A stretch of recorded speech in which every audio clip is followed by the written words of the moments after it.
පතපතා ඉන්න එපා. වැඩ පටන් ගන්න. අපි අපේක්ෂා කරන දෙයක් බලාපොරොත්තු වෙන දෙයක් නැවත නැවත පැතුවොත් ඉල්ලුවොත් විශ්වයේ යම් ආකර්ෂණ නීතියකින් උදව් ලැබිලා අපි පතන දේ සාර්ථක වෙයිද? බුදුරජාණන් වහන්සේ වදාළ මෙහෙම මේ ලෝකයේ යදුමකින් පැතුමකින් යාඥාවකින් යමක් සඵල වෙනවා නම් කෝ ඉද කේන හායත කවරෙක් කවරකින් නම් පිරිහෙයිද? පැතුවහම හරියනවනම් ඔක්කොටම හරියන්න එපැයි.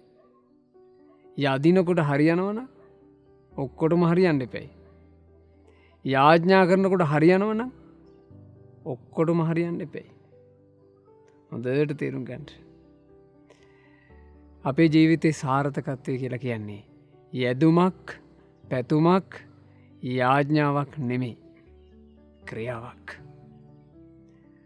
බුදුරජාණන් වහන්සේ දේශනා කළා මෙහෙම. යම් මේ මිනිසෙකු තුල තියෙනවා නම් කාරණා 4ක්. ඒ කාරණා 4න් ඔහුට ජය ගන්න බැරි ඉලක්කයක් නැහැ. 1. ඡන්ද, කැමැත්ත. තමන්ගේ ඉලක්කය වෙනුවෙන් තමන්ට තියෙන බලවත් කැමැත්ත. ඒක අත්‍යවශ්‍යයි. 2. චිත්ත, අධිෂ්ඨානය. තමන් බලාපොරොත්තු වෙන තමන්නේ සාර්ථකත්වය වෙනුවෙන් තමන්ට තියෙන්න ඕන අධිෂ්ඨානය. 3. විරිය, කැපවීම. තමන් බලාපොරොත්තු වෙන ඉලක්කයට බාධා කරන දේවල් කොච්චර ආස වුණත් බාධාවක් නම් කැප කළ යුතුයි. තමන්ගේ ඉලක්කයට උවමනා කරන දේවල් කොච්චර දුෂ්කර වුණත් කැපවීමෙන් හදාගත යුතුයි. කැපවීම. 4. විමර්ශා, නුවණින් කල්පනා කිරීම. ඔය නුවණින් කල්පනා කිරීමට තමයි අයිති වෙන්නේ යැදීමකින් පැතීමකින් යාඥාවකින් ජීවිතේ දියුණුවක් ලබන්න බෑ කියන එක. ඒක නුවණක්. ඒ නුවණ ඇති කරගන්න.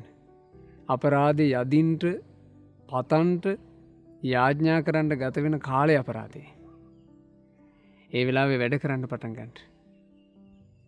තමන්ට තියෙන ඉලක්කය වෙනුවෙන් කැප වෙන්න පටන් ගන්න. මේ මුළු විශ්වයම ජයගත්ත, මුළු ජීවිතේම ජයගත්ත රහතන් වහන්සේලා පවා බිහි වුණේ ඔය කාරණා 4න්. ඡන්ද, චිත්ත, විරිය, විමර්ශා, කැමැත්ත, අධිෂ්ඨානය, කැපවීම, නුවණ. එනිසා හිතට ගන්න. පතපතා ඉන්න එපා. වැඩ පටන් ගන්න. ඔබට ඔබේ සියලු යහපත් ඉලක්ක සාර්ථක කරගන්න වාසනාව ලැබේවා. තෙරුවන් සරණයි.